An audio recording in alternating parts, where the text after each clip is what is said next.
E o André ainda disse que até muitos comunicadores acabam por ter mais popularidade do que pessoas que trabalham nessas, digamos, na área do jornalismo como um tal.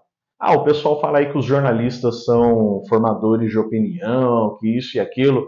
Eu acho que o Felipe Neto é bem mais formador de opinião do que eu, por exemplo. Eu acho que o. Aí ela citou outros influencers, outros comunicadores da época, mas que não, sem formação jornalística, que eram bem mais influenciadores do que nós com formação, né, com diploma de jornalista. E aí acho que eu concluí de vez o como isso é delicado, né, esse discurso de sermos formadores de opinião. Ah, nós no jornalismo temos que tomar cuidado com o que a gente faz, porque nós somos formadores de opiniões. E isso era algo bastante forte na época da faculdade. Eu fiz a PUC São Paulo, né? 4 anos de jornalismo na PUC São Paulo. Só que, com o tempo, eu fui percebendo que a coisa não era bem assim.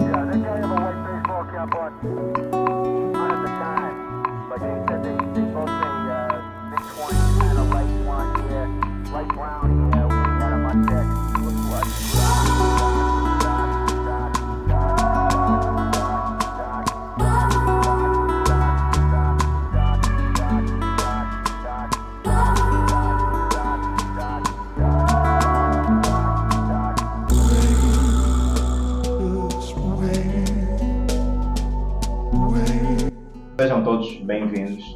Este é mais um episódio do Mazuela Podcast. Comunicadores, pessoas como eu, que vêm estado a fazer trabalho de passar certa informação para as pessoas, mesmo não tendo essa formação. E, dito isto, isto vai acabar por ser o tema do nosso podcast atual.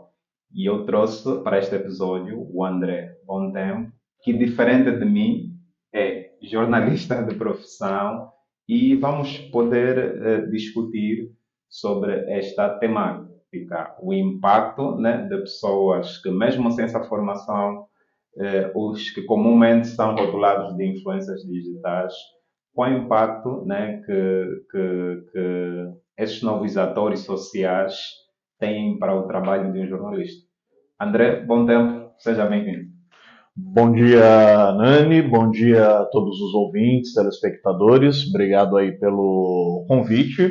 Muito bom estar sempre exercendo aí, né, direta, indiretamente, a profissão. E agradecer também aí os colegas, o Guilherme aí do podcast Mesa de Debates, meu colega aí desse grande projeto que a gente vem tocando, né? Estamos aí no YouTube e outras redes sociais também, podem nos procurar por lá, é bem tranquilo de achar. Podcast Mesa de Debates, de tudo um pouco. É o nome completo, né, para diferenciar aí de qualquer outro que possa ter um nome parecido. E realmente, Nani, é um tema aí impactante, muito, vamos dizer assim, na pauta do dia por conta do que a gente tem visto com o crescimento e até a capacidade e capacitação das pessoas de utilizarem todas ou a maioria das ferramentas de comunicação Sim. possíveis. Né? A gente está vendo aqui, ok, você não é de formação jornalística, mas você vai atrás, você tem uma boa comunicação, você tem é, equipamentos, um local apropriado, assim como muitos outros que não necessariamente são, né, ou passaram por uma cadeira de faculdade de jornalismo, mas também conseguem desempenhar bem essa atividade. E muitos, inclusive, acabam se tornando até mais populares aí do que muitos jornalistas ou até mesmo grandes telejornais, né? É isso, isso. E vou me apagar mesmo nessa fala de ti, André, sobre a questão da popularidade. Mas antes de entrarmos nisso, André, poderia fazer uma espécie de um resumo como é que o André começou no jornalismo e o que é que mudou na vida do André antes do jornalismo entrar na tua vida e depois? Como é que o André,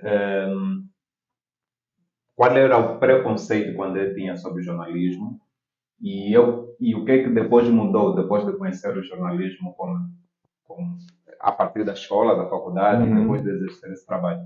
Acho que até sobre esse tema que a gente está centralizando, digamos assim, Nani, o André, antes da faculdade, antes do jornalismo, é, ali nas idos do colégio, quando eu já tinha, a partir do segundo ano, decidido pelo jornalismo, porque foi aquela coisa assim, né? Ok, vamos dar início a uma nova etapa da vida, o colégio. Agora, o colégio, eu já tenho que me preparar e aos poucos decidindo aquilo com que eu quero trabalhar, já que depois do colégio, né, nós vamos para o vestibular, já direcionado aí para uma faculdade, para um determinado curso. E no começo eu pensava em fazer história, porque eu sempre me destaquei, gostei da área, gostava da área, gosto, né, da área de humanas, então sempre gostei das aulas de geografia, português, né, literatura de modo geral, a história principalmente, sempre gostava, assim, até por curiosidade de outras disciplinas, tanto da exatas quanto biologia, mas a humanas sempre foi o forte. E aí, no jornalismo, eu pensei, bom, história, de repente, pode ser alguma coisa assim, com todo respeito aos historiadores, né, até professores aí, mas eu pensava, poxa, eu posso ou com história ser professor, ou ser um pesquisador, né, alguma coisa assim mais acadêmica, né, menos pedagógica. Aí a minha mãe, né, teve uma forte influência também no sentido de falar que eu poderia fazer algo que incluísse de certa forma também história, mas outras áreas do conhecimento que eu também gostava, né, dentro aí da humanas e até mesmo outras ciências. E ela falava da habilidade de conversar com os outros, de me comunicar. Aí nisso eu pensei, acho que o jornalismo complementa mais, porque do jornalismo eu posso de repente partir para outras coisas, inclusive a área pedagógica. Então pensava em seguir para o jornalismo nesse caminho. Não era nem necessariamente, vou ser um repórter, mas eu posso a partir dali abrir o leque, né, como dizem. Sim. Isso faz-me lembrar agora que você disse isso que a tua mãe te passou, né, de Uhum, você conseguir fazer, diversificar, né, dentro do jornalismo, buscar as suas áreas de interesse. uhum. Faz-me lembrar quando eu vejo o teu podcast, mas a debate faz todo sentido, porque lá você e o teu parceiro Guilherme acabam por fazer diversas coisas, então se calhar, não sei se esse contributo que a tua mãe, ou a visão que a tua mãe passou também contribuiu para isso ou não, né? Contribui também, né? Foi uma influência de certa forma. E o Guilherme, ele já conhecia ele até um pouco antes disso, né? Mas foi um dos meus principais amigos, colegas já na época do colégio. Ele já voltado para a área das ciências sociais e eu para o jornalismo. E no que a gente decidiu que era isso, foi até o fim, né? Muitos colegas foram mudando até finalmente prestarem ali o vestibular, o cursinho, enfim. Mas a gente seguiu com aquela ideia, não, eu vou para o jornalismo, ele foi para ciências sociais, é, cada um foi aí seguindo o seu rumo, né? E na pandemia que a gente acabou criando propriamente um canal visando assim essa necessidade. Isso eu entro um pouco mais depois no assunto, né? Mais para frente. Mas assim, voltando à questão da formação, uma coisa que se falava muito, que até enchia um pouco o ego, brilhava os olhos, né? Isso assim, antes e durante a faculdade, era a questão da, puxa, o jornalista é um modelador de opiniões, ele é um. é, Qual que era o termo lá que eles utilizavam também?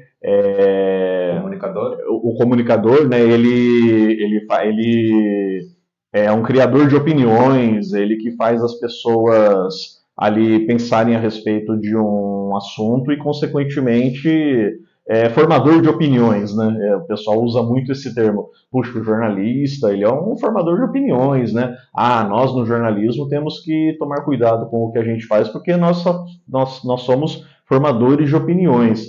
E isso era algo bastante forte na época da faculdade. Eu fiz a PUC São Paulo, né? 4 anos de jornalismo na PUC São Paulo. Só que, com o tempo, eu fui percebendo que a coisa não era bem assim.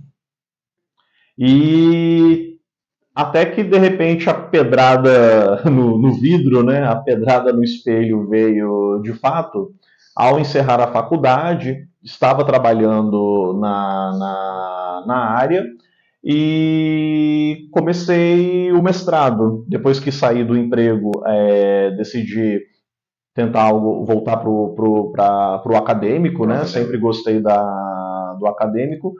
Falei, vou fazer o mestrado, né? Saudade do banco de faculdade, saudade aí dos livros, das conversas filosóficas. Então, fiquei esse tempo desempregado, mas não parado, né? Me dediquei aí aos estudos. E alguns professores, já velhos de guerra, mestres e doutores, uma professora pegou e falou sobre esse formador de opinião, né? Aí eu lembro quando ela comentou: o pessoal fala aí que os jornalistas são formadores de opinião, que isso e aquilo. Eu acho que o Felipe Neto é bem mais formador de opinião do que eu, por exemplo. Eu acho que Aí ela citou outros influencers, outros comunicadores à época, mas que não, sem formação jornalística, que eram bem mais influenciadores do que nós com formação, né, com diploma de jornalista. E aí acho que eu concluí de vez o como isso é delicado, né, esse discurso de sermos formadores de opinião. Não que a gente não queira ou não busque ser, mas eu não sei nem se eu particularmente quero ser um formador de opinião, mas eu quero que as pessoas procurem observar as coisas, principalmente de outras formas, que não necessariamente aquelas que a chamada grande mídia apresenta. E claro, a partir daí ela tira a sua opinião. O formador de opinião, na minha concepção, parece uma coisa assim mais. Eu estou dando pronto para a pessoa o que ela precisa pensar. E isso eu já não gosto muito. Então, eu entendo que muitos, quando usam o termo formador de opinião, não é isso que eles querem dizer, mas para mim soa dessa forma. Né? Por acaso, acabo por também concordar contigo, né? Porque do pouco que eu venho estado a ler sobre jornalismo, né? É que o vosso trabalho cinge-se mais em a busca das informações certas e fazer a coleta das informações mais corretas o possível e ter todo aquele trabalho da escrita e de como informar, né? Porque acredito que nem todo mundo tem aquela capacidade de informar e apresentar as melhores fontes credíveis o possível. E agora eu vou conectar isso à questão que falamos no princípio sobre a popularidade. E o André ainda disse que até muitos comunicadores acabam por ter mais popularidade do que pessoas que trabalham digamos, na área do jornalismo como um tal. E sendo o André de jornalismo, né, acredito que quando você começou essa jornada, você também se via eh, numa determinada posição, digamos, numa determinada, ou que tem assim também o trabalho, né, reconhecido. Não que não tenha, né, mas atualmente, é aquilo que o André mesmo disse, né, muitas das vezes acabam por ter mais popularidade, sendo que acredito que o jornalismo tem algumas premissas, né, que a pessoa deve cumprir, né, que é para fazer análise da informação, ser uma boa informação, e muitos desses comunicadores, muitas dessas pessoas que têm essa popularidade, não têm esse todo tratamento quando estão prestes a emitir uma informação. Qual é o teu ponto de vista face a essa situação toda?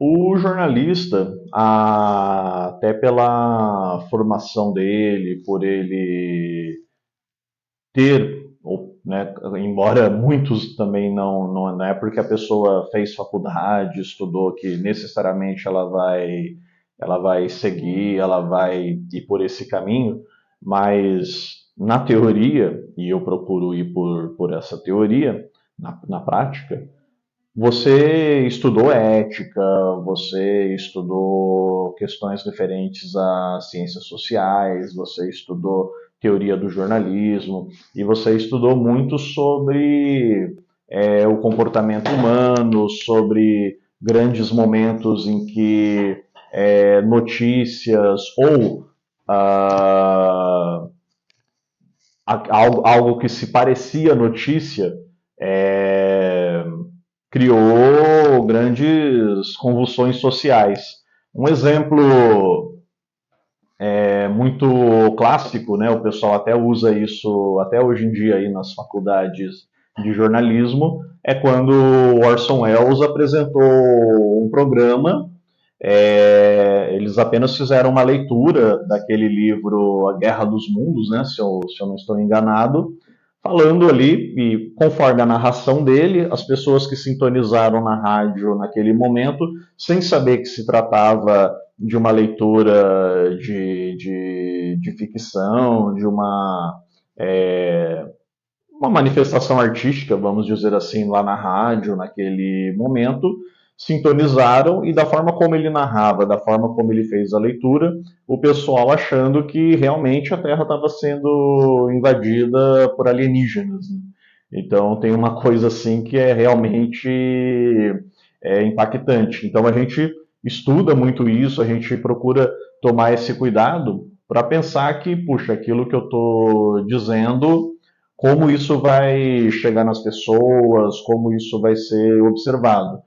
E o jornalista, ele tem que tomar cuidado por conta da sua credibilidade, essa é uma questão muito forte, de como ele vai apresentar isso para as outras pessoas e os não jornalistas, né, digamos assim, claro que isso vai um pouco muito da pessoa também. Eu acho que independente de ser jornalista ou não, isso vai muito assim da pessoa, do caráter e tudo mais. Mas tem aqueles que acabam falando ali, colocando as suas opiniões ou dando alguma notícia, alguma informação, e depois fala que não foi bem assim, ou fala que recebeu de outra pessoa, ou fala que, isso aí já passou, quer dizer, tenta dar aquela embromada, né? Não, isso aí não tem nada a ver, isso aí não é um problema, ou então, é a minha opinião, né? O mundo é cheio de, é a minha opinião, né? Danem-se os fatos. Sim. Então é bem complicado quando, principalmente quando a gente tem pessoas influentes, e eu acredito que a maioria hoje em dia são pessoas influentes e não jornalistas, né, de formação, eles acabam, eu não diria que eles tenham essa liberdade, mas eles se dão talvez essa liberdade para poderem falar mais o que quiserem, né? É como se a credibilidade deles já estivesse naturalmente garantida por conta dos seus milhares, milhões de seguidores e que, de modo geral, o que ele disser ou deixar de dizer não vai impactar tanto. Talvez 100 pessoas não gostem, mas o que são 100 pessoas num universo de 1 milhão, né? Mais ou menos assim. Ok, boa. E isso, vocês como na vez de jornalista acabam por ter um outro traquejo ao lidar com a elaboração do conteúdo, de uma matéria, vocês têm muito mais senso crítico e quando falavas isso até fez-me lembrar de um vídeo, né? Na verdade, para esse episódio eu acabei por ler alguns artigos, né? E acabei por também encontrar um vídeo que mudou completamente a minha forma, tanto de emitir uma fala, de tentar elaborar, vamos dizer, elaborar, sei lá, um conteúdo no YouTube ou em qualquer rede social. E então, lá o senhor, ele apresentava vários pontos que caracterizam a ética e deontologia profissional de um jornalista. Uhum. E um dos quais me chamou muito a atenção, que ele disse que não é dever do informador, do jornalista, causar ou magoar as pessoas. E eu fiquei a ver, depois disso, num outro canal que eu tenho, eu fiquei a ver o conjunto de coisas que eu já publiquei. Vi também, eu vi também alguns outros vídeos em outros projetos, não em outros projetos. Eh, há certas coisas que acontecem nas sociedades que, por causa de uma informação vazada, alguém pode se tirar a vida, alguém pode. Então aquilo mexeu comigo, que a primeira coisa que eu fiz, e até só foi bom eu ter lido e ter dado uma investigação, foi apagar muitas das coisas que eu publiquei, porque vi que não. Quer dizer, eu nem sequer pensava nisso, eu nem sequer, porque muitas das vezes ia à procura da fonte de informação ver, né? Mas eu não pensava muito nas consequências depois daquilo, né? Pese embora que aquilo poderia ter muitas ações ou algo dessa natureza. Então a tua fala me fez mesmo lembrar disso e ver o quão diferente é posicionamento de alguém que estudou jornalismo e, por exemplo, de um leigo. Você acabou por me falar coisas que me remeteram a coisas que eu também Foi se lembrando, fui né? ler. Então, acabou que faz todo sentido. André, dito isso, né? Dito isso, como é que você enxerga, né? Essa questão de muitas das vezes você vê que o trabalho não está a ser bem feito, porque eu acho que você, como jornalista, tens o direito, não vou dizer o direito, mas você consegue fazer esse julgamento em função do tempo que você passou na academia, se aquilo faz ou não sentido, né? Ou se deveria se emitir opiniões, né? Ou emitir alguma informação do modo que tem sido emitido, né? E muitas das vezes mesmo, também o que é que acontece? Que eu tenho visto não só aqui no Brasil, como em outras partes do mundo, Angola, há aquelas questões que podem pegar o influenciador digital e substituí-lo numa posição que, no meu entender, corrija-me se eu estiver errado, que no Uhum. meu entender estaria ocupado, sei lá, com alguém que fez formação jornalista. Como é que você vê isso? Isso é, de certa forma, preocupante. É claro que a gente pode. Alguém vai poder pegar e falar, né? Ah, mas e se for um influenciador correto, ético, que vai atrás das informações, entre aspas, verdadeiras e tal? Tudo bem, tem esse lado, né? A gente não pode ignorar, mas vamos ser práticos. O que é que a gente está vendo de modo geral? Não é exatamente isso. A gente pode ver pessoas influenciadoras sendo chamadas cada vez mais para esses espaços, né? Eu acredito, por enquanto, ao ver na chamada grande imprensa, e mesmo mídias alternativas, ainda se dá muito valor, né, para o papel, para o desempenho, para a função de jornalista, mas se está aí cada vez mais abrindo espaço e talvez não seja nenhuma questão dessas empresas substituírem o jornalista por um influenciador, mas o próprio influenciador, como a própria palavra diz, né, ele mesmo ele já se faz.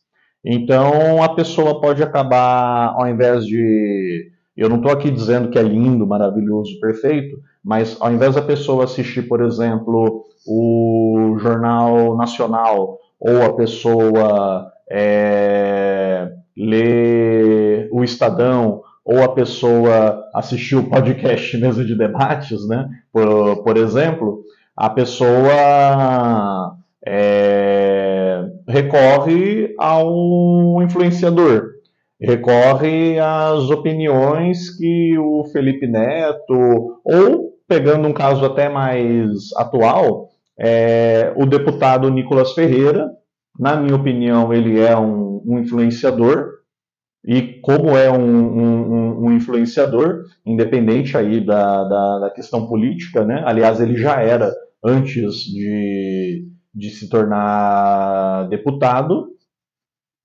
Eu não vou entrar aqui em detalhes, mas a gente sabe, acompanha e tem visto o quanto ele está envolvido em polêmicas e acusações e trocas de farpas aí de se o conteúdo dele é verídico ou não, é correto ou não, é verdadeiro ou não. E a gente vê aí a gente vê aí como a coisa se estende. Bom, se o conteúdo dele é verídico ou não, é correto ou não, o que eu sei, e não estou elogiando, mas o que eu sei é que parece que esses dias ele até, segundo reportagem que eu vi, ele superou o número de seguidores do próprio presidente da República. Inclusive, houve uma campanha no Instagram e tudo mais para que ele. Falaram que faltava acho que 200 mil, algo em torno disso, para ele superar o número de seguidores do Lula. E recentemente ele é, acho que dos políticos, o mais seguido, né, nas redes sociais. Não vou entrar aqui em detalhes do que ele disse ou deixou de dizer, mas a gente tem acompanhado aí as diversas polêmicas, inclusive os jornalistas têm entrado muito nessa seara. E ele, até como político e, consequentemente, também se utilizando da liberdade, né, do direito parlamentar, acaba também usando por falar o que ele quiser, sem acabar sofrendo necessariamente alguma punição, alguma censura. E aí fica aquela história, né? Ah, mas a gente precisa denunciar, precisa falar. Tudo bem, perfeito. A questão é, ok, vamos denunciar, vamos falar, vamos rebater, vamos mostrar a outra versão, mas o quanto isso vai ganhar ou não, né? Qual vai a credibilidade? Ele continua com os seguidores dele ali no Instagram, né? Fora as outras redes sociais. Eu não estou dizendo que não é para a gente deixar de fazer o nosso trabalho por conta disso. Mas, repito, como que vai ser o tete a tete, né? Como que vai ser aí o jogo, como que vai ser aí a disputa. A gente vai conseguir ter uma disputa de mesmo nível, uma disputa igual. Então, por exemplo, o Nicolas ele não precisou substituir um jornalista numa redação ou apresentar o Jornal Nacional no lugar do William Bonner, mas ele, através dos vídeos dele, através do canal dele, do Instagram dele, tem aí milhões de pessoas assistindo e com certeza pessoas que há muito tempo já abandonaram a Globo ou qualquer outra emissora, qualquer outro jornal, digamos assim, de referência no país, para acompanhar, seguir e ouvir o que ele está dizendo, né?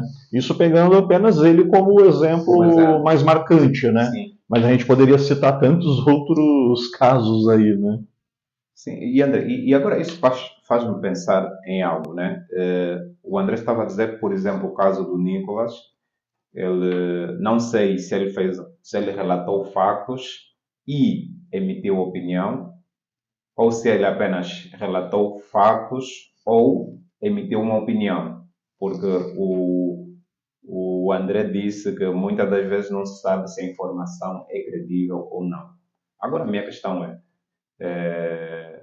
por exemplo, um jornalista, deste exemplo do William Bonner, Uhum.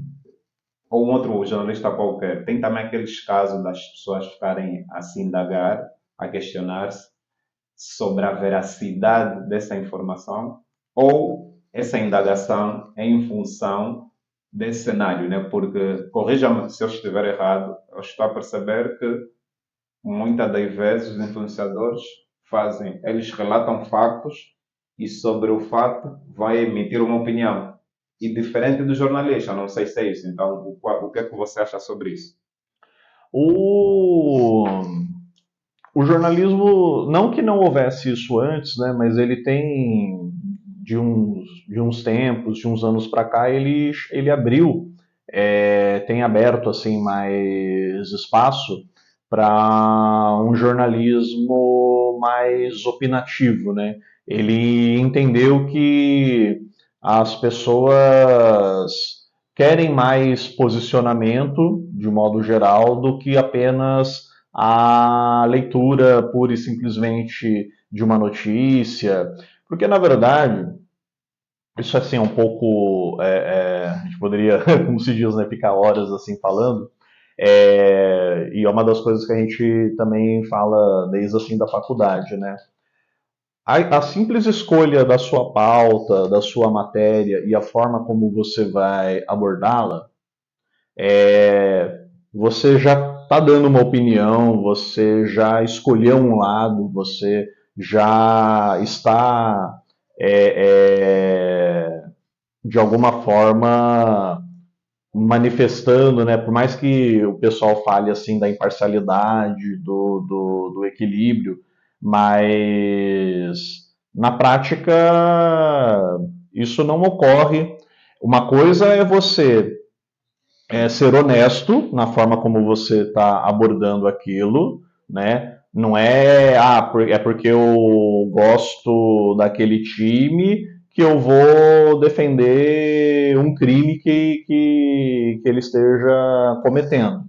Mas é você, ao fazer uma pauta, você pode tender, né, a procurar destacar os pontos positivos dele em determinada matéria. Agora, você pode ter a pessoa que distorce realmente os fatos e emite uma opinião a partir daquilo, né? Aí é uma questão bem complicada também. É polêmico. É André, polêmico. faça-me só perceber, porque eu fiquei agora confuso. O André disse que a partir do momento que pegas na elaboração, por exemplo, de uma matéria, tu já estás a escolher um lado, é isso? Exatamente. Mas como é que isso é possível? Porque, no meu entender, eu pensava que muitas das vezes só se faz um facto é sempre facto. Vamos pressupor que o facto seja algo real, né? Se calhar o lado que tu estás a pegar é a verdade. Então, quando dizes já se apegas a um lado, em que cenário isso se encaixa? Tipo, uma explicação assim mais miúda. Seria assim a forma como você aborda o tema, né? É claro que existe ali um fato, existe ali a notícia como você recebe. A pauta econômica, por exemplo, eu não sou especialista, não sou entendido de economia, mas eu acho muito curioso e eu até gosto de ler sobre economia, porque é muito engraçado você ver, às vezes, num determinado jornal, eles pegam o mesmo assunto, a mesma informação, o mesmo fato, e aí determinado jornal dá aquela notícia da mesma forma que o outro deu. Mas nas entrelinhas, na forma dele elaborar, na forma como ele dá um título, às vezes para estar dando a mesma notícia, ele pode Escolher um lado. escolher um lado. Agora, Ele isso pode aí, dar uma reforçada que a economia teve uma recessão, mas o governo prevê melhora para o mês que vem. Ou então você pode pegar num outro jornal, economia teve uma recessão. Analistas dizem que o governo errou nisso daqui. Então, quer dizer, você está dando a mesma notícia, você está pegando o mesmo fato. Sim. Teve recessão na economia. Sim. Ah, não, mas não, teve recessão. Os números estão aqui, né? Não tem aquela história, os números estão aqui. Mas aí como que você vai ler esses números, né? Então, na forma de dar notícia, você acabou já tomando uma. Então, e às vezes a gente faz isso do jornalismo, fora do jornalismo, às vezes, entre aspas, sem perceber, né? É muito do ser humano isso também. Tem que tomar cuidado? Tem que tomar cuidado. Mas é muito interessante. E por isso que eu acho que, independente da pessoa ser conservadora, progressista, direita, esquerda, e eu até citei aqui, e não tenho problema nenhum em citar, né? Falei aqui do Estadão, falei aqui do Jornal Nacional. E repito, eu não estou dizendo. Então, eu não estou dizendo que são lindos e maravilhosos, mas eu acho que, gostemos ou não, são referências. O Estadão é um jornal histórico, com suas falhas, com os seus erros, com os seus acertos, com os seus posicionamentos, com algumas críticas que foram extremamente construtivas para a política, né, nos últimos tempos, e em alguns outros aspectos também foram destrutivos, né? Isso pegando assim um exemplo, dentre outros. Mas ainda acredito que é um jornal referência, né? Que de modo geral, concordemos ou não com as opiniões emitidas, mas ele faz um jornalismo que ainda é referência. E claro, opiniões, divergências assim de ideias estão aí para serem discutidas. Agora, você pegar o influenciador que, munido da sua bagagem, das suas opiniões, já pega determinado fato e procura dar uma distorcida nele para privilegiar a forma dele de pensar, aí já cai para desonestidade, né? Seja desonestidade jornalística, intelectual, e aí a gente cai num ponto complicado que é as pessoas, de modo geral, não saberem separar, não saberem filtrar e não saberem perceber que essa desonestidade está ocorrendo. Justamente porque ele é um influenciador, porque a pessoa já acredita nele e vamos que vamos. Um exemplo, voltando aí à questão do Nicolas, né? Do momento que ele fala contra ou ele é um crítico do governo Lula, eu tenho familiares, pessoas próximas que, por alguma razão, por qualquer razão, também são oposição, não gostam, não simpatizam com o atual presidente. Só que o que acontece? Ao invés da pessoa ter um filtro, ter um discernimento, ela começa a ver as publicações, até porque, né, seja pelo algoritmo, seja porque alguém compartilhou, ela recebeu aquele material, pegando aí como exemplo o Nicolas, né, poderia ser algum outro, mas ela recebeu um material do Nicolas, vê ele falando mal do presidente ou do partido do presidente, não necessariamente ela vai fazer todo um discernimento, toda uma busca do que aquilo que a pessoa tá, do que o cara está falando, mas puxa, ele está falando mal da pessoa que eu também não gosto. Gostei desse cara. Ok. Então, assim, resumindo tudo isso que eu estou falando, né? Puxa, entre aspas, ele é inimigo do meu inimigo, né? Gostei dele. Sim. Só que nem sempre o inimigo do seu inimigo, entre aspas, é seu amigo, né? Faz todo sentido, faz todo sentido. André, estamos a chegar na reta final, mas ajuda-nos também a perceber, agora como camada final, o que é que mudou no jornalismo com essa expansão massiva de influenciadores digitais? Isso está sendo um desafio para vocês? Não está? Quais são os desafios que, por exemplo, isso tem estado enfrentado com esse cenário atual? Isso está sendo um desafio. Eu vejo que os jornais, principalmente os jornais que possuem recursos, patrocínios, financiamentos, estão conseguindo fazer isso pelo fato de estarem conseguindo explorar as redes, né? O jornalismo entendeu que não dá para ficar. Bom, isso já faz um certo tempo, né? O jornal, pegando novamente aí o exemplo do Estadão, o Estadão entendeu que não dava para ficar só no jornal impresso, né? Só no papel. Foi para a internet, tá nas redes sociais, está no Instagram. Ele tem até um canal do Instagram, uma página do Instagram para cada, digamos assim, editoria, né? Tem Estadão Esporte, Estadão não sei o quê, blá blá blá. Então, e fora aí as demais redes sociais, que os jornalistas também estão tentando entrar, né, e interagir. Lá no podcast, a gente começou até então como um canal do YouTube, fazer as lives, e era uma coisa assim, como a gente está fazendo aqui, fazer as entrevistas e divulgando. Fazia as divulgações principalmente via WhatsApp, até que a gente entendeu, o Guilherme teve inicialmente essa sacada, e a gente entendeu que, por mais que no início a gente não gostasse, e eu ainda tenho mais dificuldade do que ele com relação a isso, a gente entendeu que precisava ir pro Kawaii, pro TikTok, e para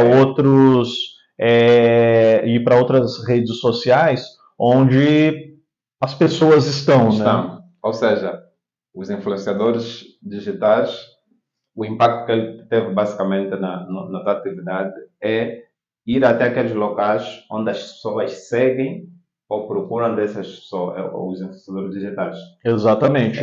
Então é aquela história, se a pessoa não está no Instagram, não está no TikTok, não está nas redes sociais, é difícil ela manter ou até mesmo conquistar essa popularidade. Claro que nós temos aí jornalistas de renome, pessoas assim mais antigas que estão na rádio, na TV, mas até elas também buscaram, porque elas também não querem perder o espaço, né?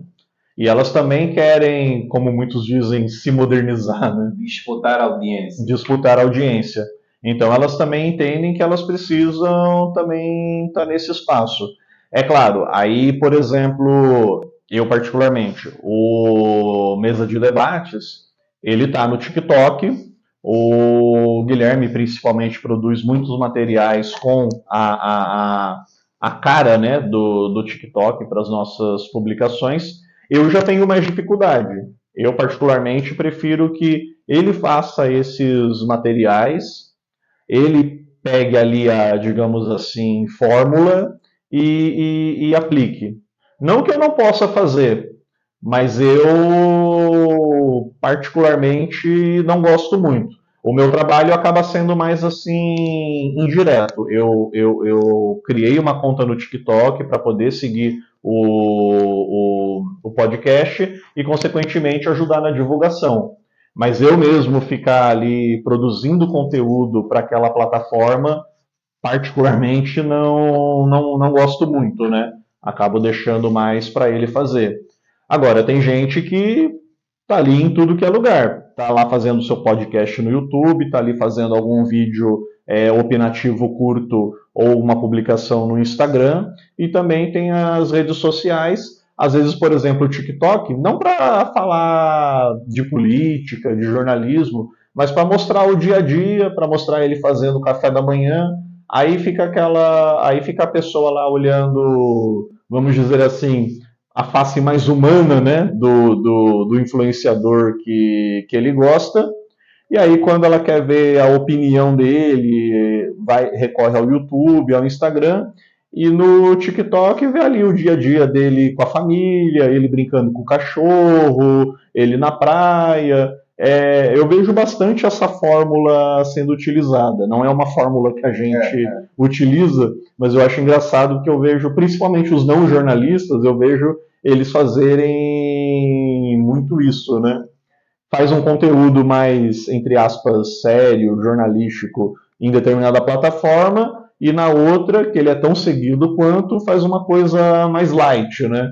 Ele fazendo o ovo do café da manhã, esse tipo de coisa. Tem a ver com aquelas questões dos nichos e por aí fora. Totalmente a ver com as questões dos nichos. E com isso, fiquei aqui assim a pensar, eu não sei se pelo facto, né, de estarmos a vivenciar uma fase de muitos influenciadores digitais, não sei se isso dentro do jornalismo acabou por fazer com que abrisse uma outra categoria, algo parecido. Por exemplo, tem aqueles jornalistas desportivos, tem aqueles jornalistas que tratam mais sobre finanças. Não sei se podemos considerar isso com alguma questão comum, lifestyle. Epá, não sei, não sei. E esse cenário teve algum impacto também na criação de uma outra categoria? Essa é uma excelente pergunta, Nani. Eu também não tenho assim ainda uma resposta, né? Até falei, eu gosto muito assim da questão acadêmica, né? Estou um pouco afastado da parte acadêmica da área da comunicação, do jornalismo. Até gostaria de voltar a ver o que a academia está produzindo, as faculdades estão produzindo, porque com certeza deve ter muito estudo, muita leitura, muita dissertação, muito TCC bons sendo feitos sobre isso. Nada assim que eu pudesse falar de uma forma mais amadurecida, né? Eu tenho certeza que esse seu questionamento deve estar sendo estudado, discutido aí em grandes faculdades, mas nada que chegou até mim através de uma literatura ou de um material assim bem elaborado que eu pudesse assim falar, não, eu acho que temos uma nova categoria. Eu acho que tem um novo jeito de se fazer a coisa, de se fazer o jornalismo, né? Eles, né, seja a mídia independente, seja os grandes jornais, eles vão buscar aí os recursos, eles vão buscar aí as diversas plataformas possíveis, mas assim, temos uma nova categoria, não sei dizer, né? Não sei dizer. Mas até falo aí para as pessoas, né, que para além da notícia, né, é aquela história, né, faço o que eu faço, mas faço o que eu digo, mas não faço o que eu faço, né? Não se afastem dos livros, dos estudos, né, principalmente quem é da área aí da comunicação, então procure estar sempre acompanhando também o que a academia tá produzindo, né? Porque tem muita gente séria que está estudando até com mais, vamos dizer assim, afinco e competência, tudo isso que a gente está falando aqui. Sim, sim, né? sim. Eu cheguei de constatar, né? Porque li aí alguns artigos de pessoas que estão aí a investigar, a ver como é que a sociedade está a receber essa mudança toda. André, muito, mas muito obrigado. Foi um prazer tê-lo aqui, né, no Mazola Podcast. Quer deixar alguma palavra? Quer deixar alguma reflexão? Eu que agradeço aí, Dani, agradeço aí todos os que estão nos acompanhando, vão acompanhar. Pedir aí para que sigam aí as redes do Nani, sigam também as redes do Mesa de Debates, né?